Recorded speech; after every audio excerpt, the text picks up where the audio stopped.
Dunkarm huwa bniedem kompless, Dunkarm huwa bniedem it-turmentat, inkwetat dwar il-mewt, iffissat fin-natura, iħobb in-natura x'trabba fil-kampanja ġej minn familja ta' bdiewa essenzjalment, għalkemm missieru kien jaħdem fuq il-baħar, kien ġej minn familja ta' bdiewa u joxa fin-natura, għandu poeżija li fiha jgħid fil-jiem li naħrab tal-bliet isħana għaliex fil-belt speċi kien iħossu fil-ambjent urban ma kienx iħossu komdu u kien iħossu komdu. Fil-natura. Psikoloġikament meta kien jgħix il-belt, le? Eżatt. Fit-tlettik ma' żgħar kienet krudila ħafna għalih mentalment u psikoloġikament. Eżattament. Xu kien jgħix ma' l-istudenti fil-Kurja, fost l-istudenti biex ngħidlek fil-Kurja, fis-seminarju. U mbagħad jirrakkonta fil-poeżija lill-Kanarin tiegħi jirrakkonta kif kien iħossu kważi magħluq ġo gaġġa bħal dak l-asfur li jirrakkonta l-istorja tiegħu speċi f'dik il-poeżija. Ma tantx għandna filmati ta' Dunkarm, Adrian, dan huwa l-ftit li għadhom jeżistu li qegħdin naraw prattikament. Għandna xorti għandna daw fil-fatt għaliex għandna ħafna poeti laqas għandna filmati tagħhom. Da vera sabiħ. Għalija l-kem u anzjana u tara l-fragilità tal-bniedem u Dunkarm kontinwament jitkellem fuq il-fragilità tal-bniedem, fuq il-biża' mill-mewt, fuq l-imħabba natura, fuq xenqat anki sessuali, għandu dil-poeżija straordinarja isimha Armiet. Emanuel Mifsud jaqra din il-poeżija f'filmat li ħantellaw bħala dipartiment fuq l-internet fil-ġranet li ġejjin. Hija poeżija inkredibbli, ġifieri tgħid imma Dunkarm qed jiktibha fuq ix-xenqat ta' dawk li qed jaraw it-tfajla li qed isawbula il-żejt jew l-irmiet fuq moħħha u kulħadd jixtieqha u daħlet fid-dar u n-nies li rawha għadhom qed jixtiequha. Din poeżija ta' Dunkarm, l-aħħar vers huwa fuq ix-xenqa. L-element femminili, il-mara kienet preżenti ħafna fil-poeżiji ta' Dunkarm. Meta wieħed iqis ovvjament il-background tiegħu saċerdot, ma tantx tippretendi li u saċerdot ta' ċertu epoka partikolari wkoll. Monsinjur speċi li għandu l-preżenza li għandu l-gravità skolla ta' bniedem li kien anki librar li kien imexxi dipartiment importanti fejn dan il-Biblioteka Nazzjonali. Kellhom riperkussjonijiet fuq Dunkarm dawn il-kitbiet? Le, għaliex u baqa' magħruf anki llum bħala l-poeta li jirrakkonta n-nazzjon, bħala l-poeta li jiċċelebra it-twemmin, in-nazzjonalità jew il-patriottiżmu u daw l-irkejjen ta' Dunkarm li fil-verità mhumiex daqshekk irkejjen tarhom f'numru ta' poeżiji, Irmiet, ċenqet ir-raba, tifla tar-raba, hemm oħrajn.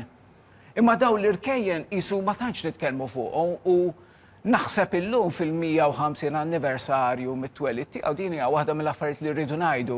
Dunkarm mhux biss il-poeta tal-innu nazzjonali jew tal-innu dwar l-awtonomija li ksibna fl-1921, huwa naħseb jiena iktar importanti illum il-poeta tal-fragilità, tal-umanità, tax-xewqat, tad-diżappunti, tal-biżat, tal-mewt, tal-ħajja u l-bqija. Fil-fatt waħda mill-mistoqsijiet li ridna nagħmlulek waqt tidher fuq l-iskrin ukoll, ġifieri Dunkarm illum għadu relevanti meta tqis li dan kien jitkellem ħafna dwar in-nazzjon.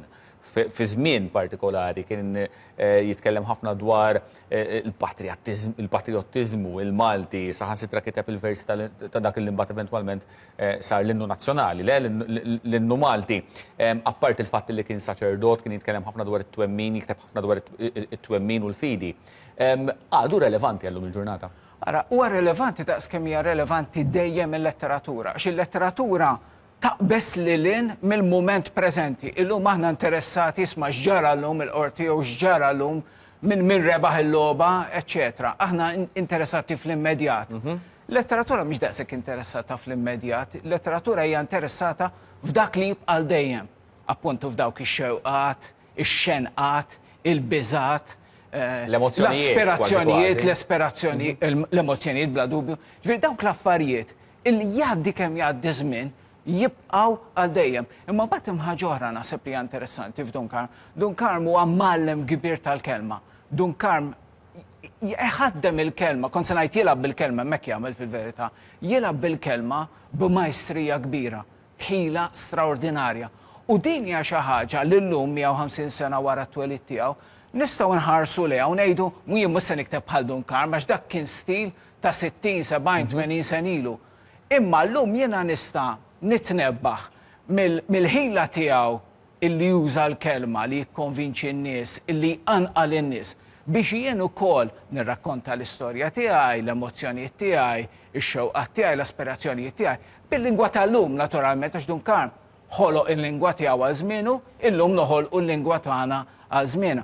Għal żmienna bħalma għamel Oliver Frigieri warah u bħalma jagħmlu il-poeti u l-awturi illum joħolqu l-lingwa tagħhom. Imma dak il-post qisu ikkapparrajni għal Dunkarm, le? Jista' jgħid il-każ li illum jew fil-futur ikonna poeti li jmorru lilin forsi mill-kapaċitajiet ta' Dunkarm li forsi jixraqilhom insejħulhom poeti nazzjonali? Bla dubju, ġifieri anki l-mod kif intażlet din il-ħatra tiegħu speċi huwa diskutibbli, imma dawn l-affarijiet jiġru b'mod normali f'komunità nazzjonali, f'kollettività.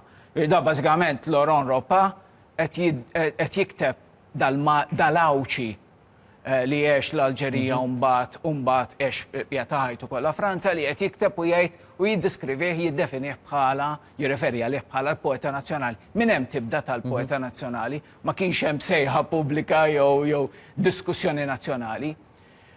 Imma iż-żmien huwa dak li hu, ġifieri inti ma tistax toqgħod taħżel poeta nazzjonali jew poetessa nazzjonali kull darba. L-importanti naħseb jien li nieħdu l-ispirtu ta' Dunkarm u li nagħlquh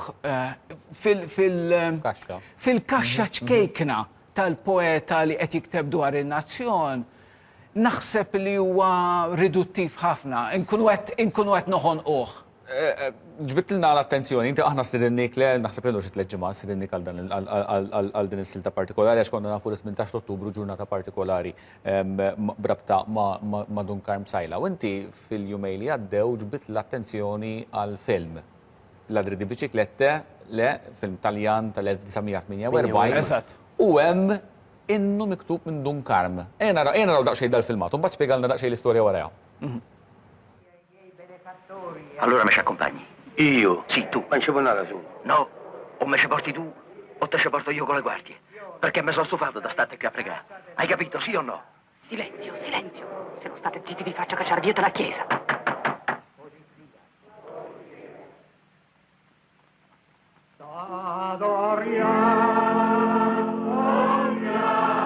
Allora mi ci accompagni? Ma sì dove o no? accompagniamo? Io non vengo per da nessuna parte, la vedi, andate e lasciami vedere. Ma tu che ci rimetti? E va, te ne fa messo piacere. Guarda che perdo la pazienza. Ma perdi la pazienza, perdi quello che ti pare, che me ne frega a me. Ti possono ammazzare te? Via via.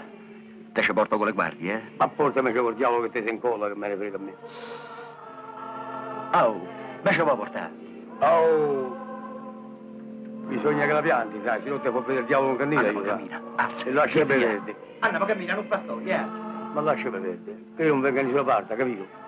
Mo te faccio vedere. Dak huwa l-innu li aħna nafuh bħala naduraw kjaħob tas-sema u dik hija l-verżjoni Taljana badajb ngħidu dik hija l-kidba ta' Dunkarm. Inkredibbli din l-istorja. Jiġbid li l-attenzjoni għal film kienet Xikluna, d-direttur, u kiteb fuq din l-anja, fuq din l-anja, insomma, dan l-innu reliġjuż Filip Ċantar. Basikament fl-1913 Giuseppe Caruana, l-maestro, iltaqa' ma' Dunkarm il-Belt Stradarjali u għallu isma' għallu ġej se jsir il-Kongress Ewkaristiku li din il-laqgħa internazzjonali kbira ħafna b'nies ġejjin minn 30 pajjiż differenti, għandna bżonn niktbu innu għal waqt it-qarbin.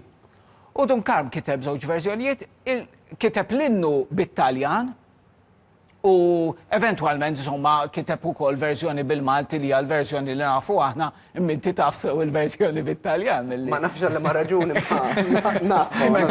U hija din il-verżjoni li qed nisimgħu f'dan il-film famuż ta' Vittorio De Sica. U dan innu li ġie esportat apparentement meta wieħed isaqsi għall-inqas sa snin ilu min kiteb dan l-innu kien anonimu, ma kienx jaf ħadd min kitbu, mbagħad eventwalment. Sar ġi hit skopert internazzjonali li- ġifieri dan l-inju, ġifieri ġi tradott f'ħafna Ħafna lingwi. lingwi. U l-awtur huwa Dunkarm tal-klim, anki l-klim bit-Taljan li qed nisimgħu f'dan il-film, u il-kompożitur kien Giuseppe Caruana li l-Dunkarm jgħidlu isma' din hija Anja li jiena smajt min jaf kemm il-darba fil-kampanja f'Malta.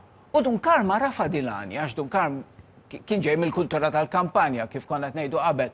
U allura is-suċċess, isu l-argument li għamel Filip Ċantar, huwa illi is-suċċess tal-Anja, ta' din l-Anja, ta' dan l-innu reliġjuż madwar id-dinja kollha, probabbilment huwa ġej mill-fatt illi hija Anja li kienu jkantaw in-nies. U allura kienet id-doqqa l-widnejn il-Maltin u awtomatikament ħabbewa ħafna ġinus madwar id-dinja din l-Anja. Għalix tajb ngħidu li Dunkarm kien għamel perjodu twil jikteb bit-Taljan, kien maħbub ħafna le mit-Taljani dak iż-żmien minn daw supporters Taljani, però mbagħad eventwalment meta qleb għal Malti daw daru kontrih. Fl-1912 beda jikteb bil-Malti u din inkitbet fl-1913 ġifier kien għadu ħaj ħafna l-perjodu biex ngħidlek Taljan tiegħu. Kellu 40 sena meta qaleb għal Malti, ma qalibx kompletament għal Malti bil-mod il-mod beda jwarrab it-Taljan, beda jikteb inqas bit-Taljan, imma mbagħad beda jikteb bil-Malti u mbagħad sar il-punt ta' riferiment tal-kitba kollha bil-Malti ta' dak iż-żmien.